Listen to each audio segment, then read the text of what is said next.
Back when the Oppo Find N5 came out, a clear distinction that I tried to make in my content was the difference between when something is the best versus when something is my favorite.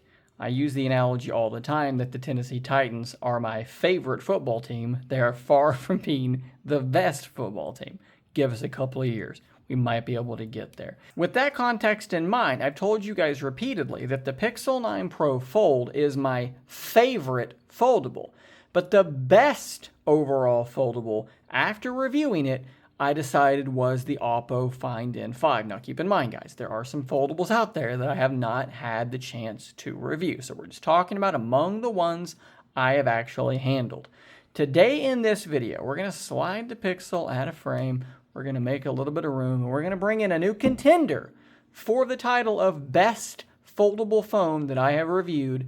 And yes, indeed, that is the Galaxy Z Fold 7. We're going to go through sort of categorically and compare these two devices and try to, as objectively as I can, answer that question. Now let's start off by talking about build quality. And this is a category where these two devices are remarkably close. When you put these things side by side, it's going to be so hard to tell which OEM has managed to go thinner, which OEM has managed to go lighter. You can see here how close this is. Now keep in mind there is a screen protector installed on both, and the Z Fold has a fairly thick D-brand leather skin, but you can kind of see there how remarkably close this is. Both of these phones have accomplished an amazing feat. They have gotten to the point where they are as thick and as heavy as a standard phone. They're both just incredibly impressive. They both have hinges that feel pretty solid. I will say that the Oppo phone is definitely easier to open. The magnets holding it together don't seem nearly as strong as on the Z Fold. The hinge here is a lot tighter. Now, it's hard to say exactly how that's going to play out because obviously this device is much newer and that type of thing might actually sort of loosen up a little bit over time. Not necessarily that initial opening resistance, but the hinge right here, it is very stiff and it takes a decent amount of pressure to get things going. Now, I will say that the Z Fold is apparently rated for 500,000 folds, and that is a really big number. The Oppo Find N5 was tested to a little over 200,000 fold cycles, which definitely isn't a small number, but you can see, obviously, Samsung has gone a bit further by increasing the thickness of the UTG. They've re-engineered their hinge, and so they've gone a step or two further with that sort of rating. Speaking of other ratings, though, the Oppo phone does have better water resistance up to IPX9. We are IP48 over here, so that means slightly better ingress protection against solid material. So as we go through these, it's just a give and take back and forth constantly. The Z Fold 7, I should mention, is a little bit lighter, but we're only talking about a handful of grams. Honestly, it's very hard for me to declare an obvious winner when it comes to build quality between these two devices. I can see an argument for either side. They both look and feel absolutely fantastic, extremely premium in the hand. They both, the weight is solid on both. The thickness is solid on both. They have pros and cons either way. I'm just going to call this build quality section a draw. If we switch gears and talk about the screens, this is actually a really interesting back and forth as well. They both kind of have their own little advantages. The Oppo Find N5 is physically larger, inner and outer, and it also has a slightly higher resolution and a higher pixel density. But the Galaxy Z Fold 7, for me, has a very big advantage in brightness. We're looking at 2600 nits on both screens, and when you're outside a lot, this display is not bad by any stretch of the imagination. It's not a dim screen, but this Z Fold 7 screen, cover display and inner screen, they are just brighter, and that for me is a really big deal. We get a nice close look at both of these screens, and I mean, look, at the end of the day, you're not going to be upset with either one of them. They both are absolutely fantastic displays. They're both very, very bright. We also do need to talk about that crease, and I'm going to leave some content playing just so you can kind of see what it looks like with content playing. On the Z Fold 7, they have definitely made that crease a lot more shallow, and a lot harder to notice. You can feel it when you rub your finger across it, but it is much, much better than in prior years. Over here with the Oppo Find N5, it is a pretty solid crease as well, but it's got this sort of rippled thing going on, and when you touch it, it feels, kind of ironically or coincidentally, since we're looking at a scene of the ocean, it feels like waves. You can see what it looks like, and that's what it feels like. Looking at that crease and then looking at this crease, neither one of them are completely invisible, but to me, I think one is definitely better than the other, and for my preference, as objectively as I can be, I hope you guys agree, I think the Z Fold 7 has the better crease.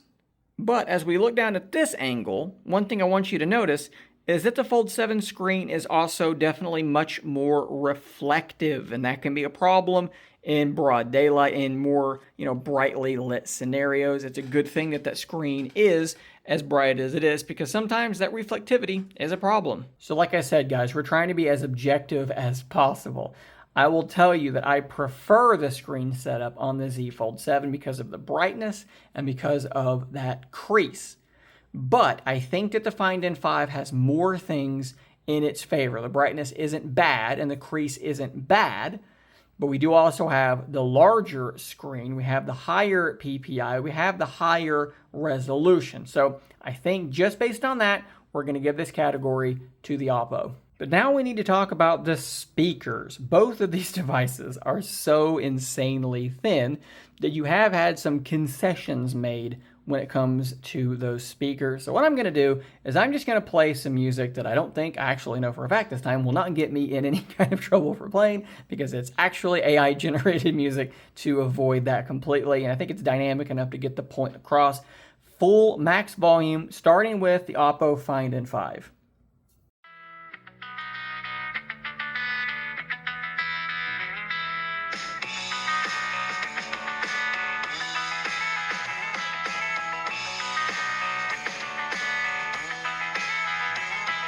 And now the Z Fold 7.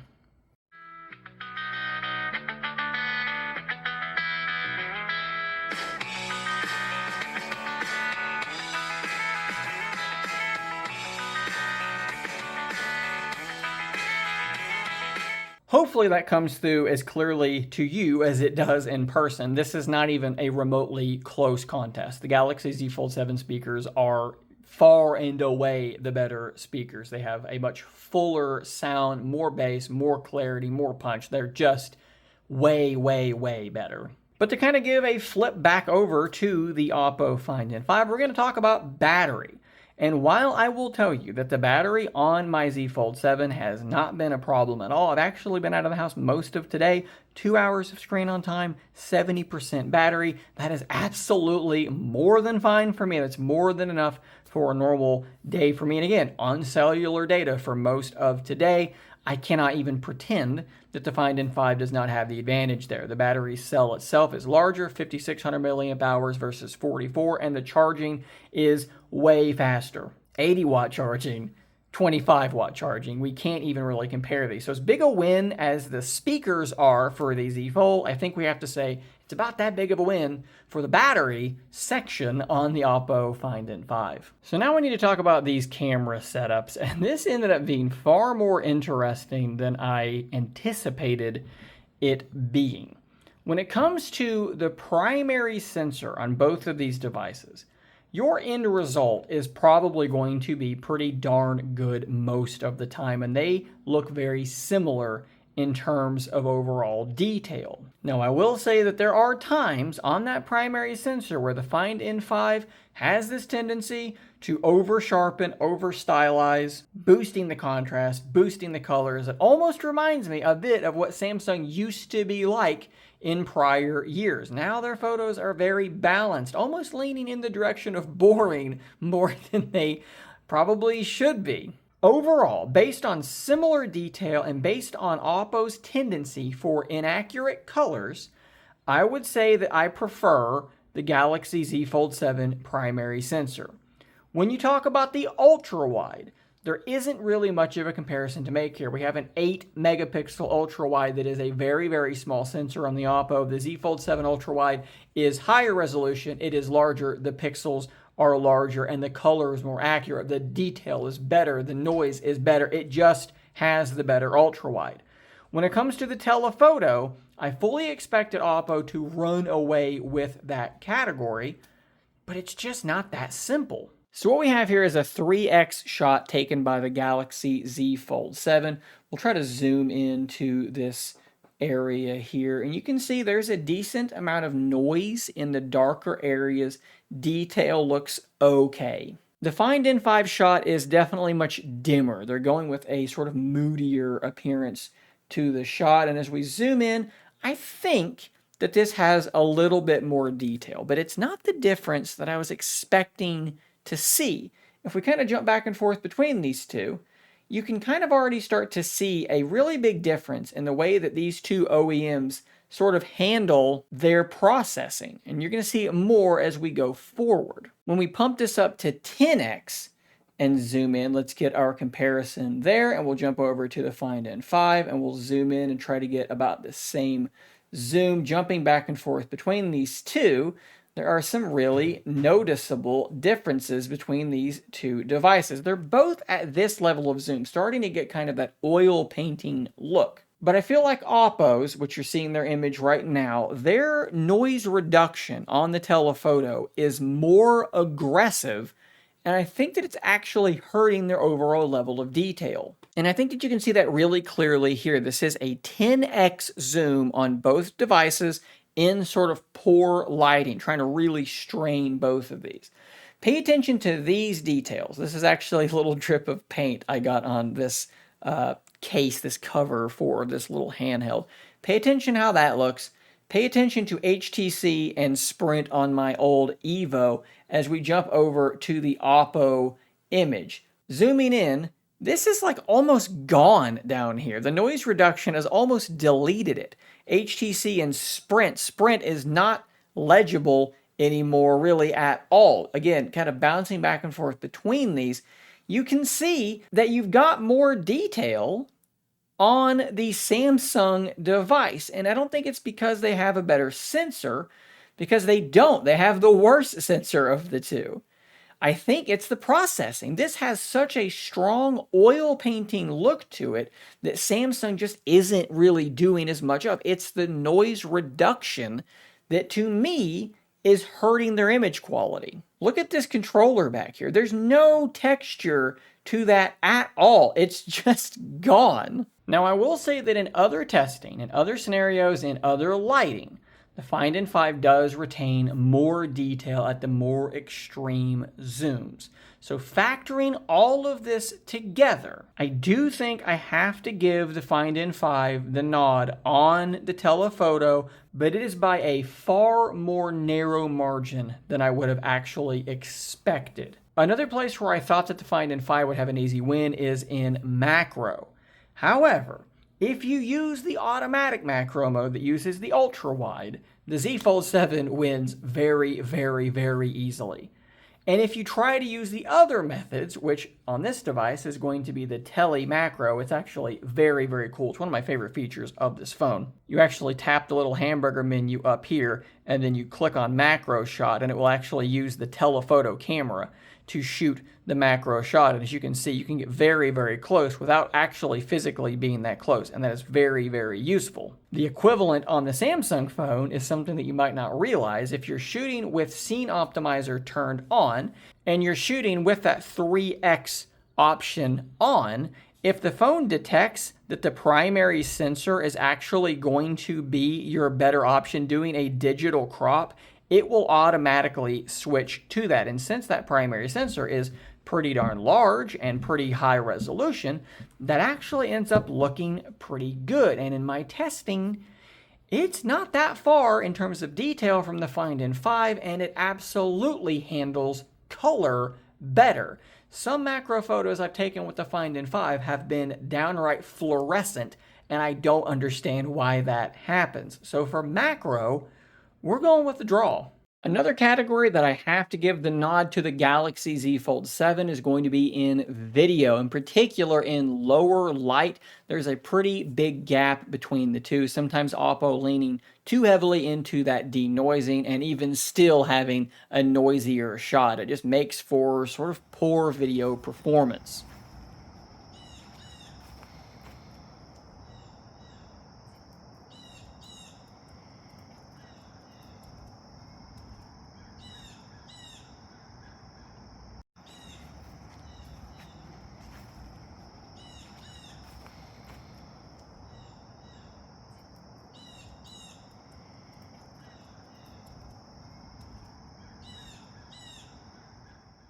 One thing that both of these devices are absolutely phenomenal at is going to be multitasking.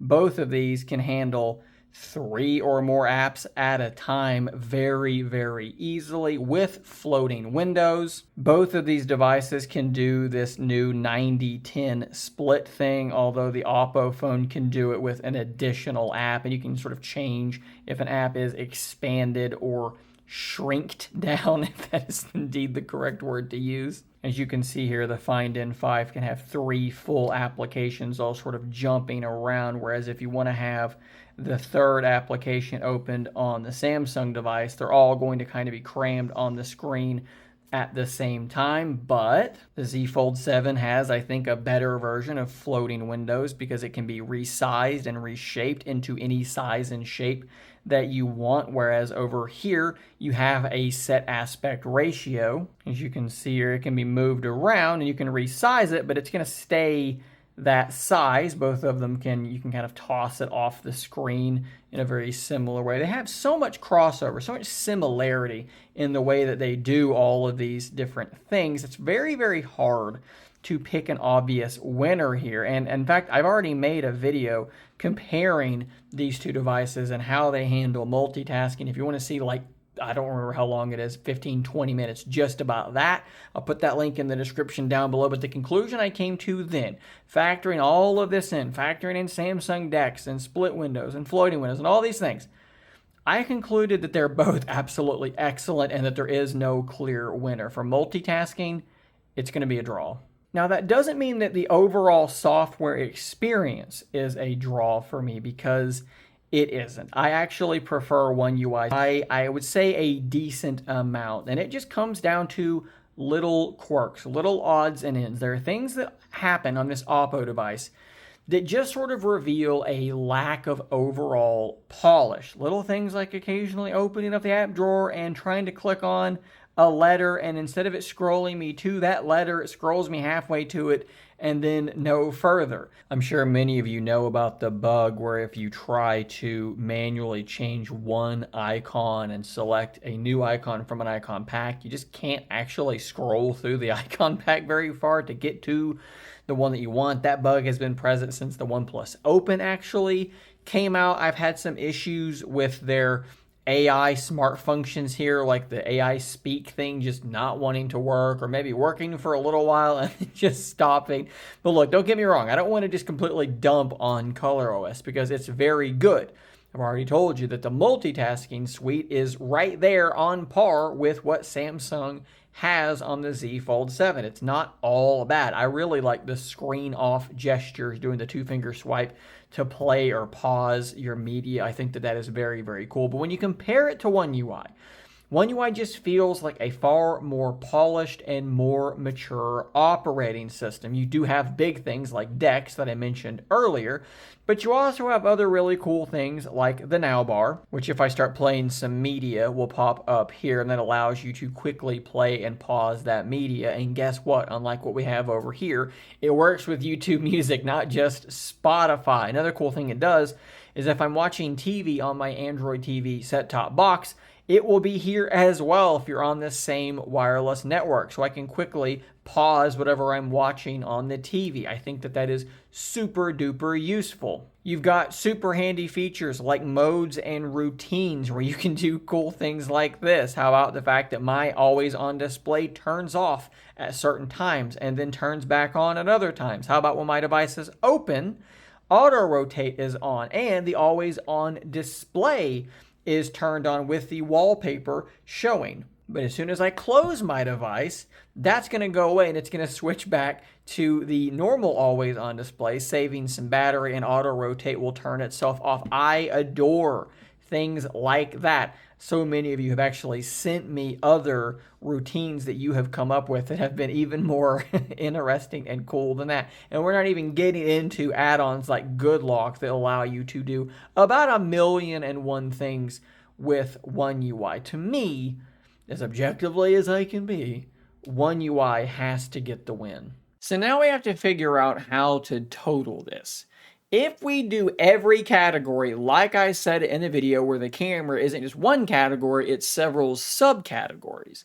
We have Oppo total winning 3 and Samsung winning 4. So build was a draw, screens went to the Oppo, speakers went to the Samsung, battery went to the Oppo, primary camera was a draw, ultra wide went to the Samsung, telephoto went to the Oppo, macro was a draw, video went to the Samsung, multitasking was a draw, and software went to Samsung. If you combine cameras into one category, because Samsung won more than Oppo did, and you give that entire category to Samsung, it becomes Oppo 2 and Samsung 3. Either way, we have a very narrow victory for the Samsung Galaxy Z Fold 7. And again, I'm trying my best to be as objective as possible here, but you cannot ever escape your human bias. You're going to like what you like. I'm trying to tamp that down as much as possible, but despite what some of you might think, I am in fact a human, and you are free to disagree with my assessment, and you can do so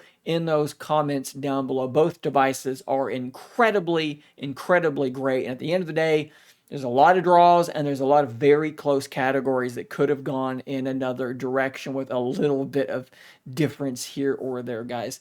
Thanks for watching. Subscribe for more content like this, and until next time, stay nerdy, my friends.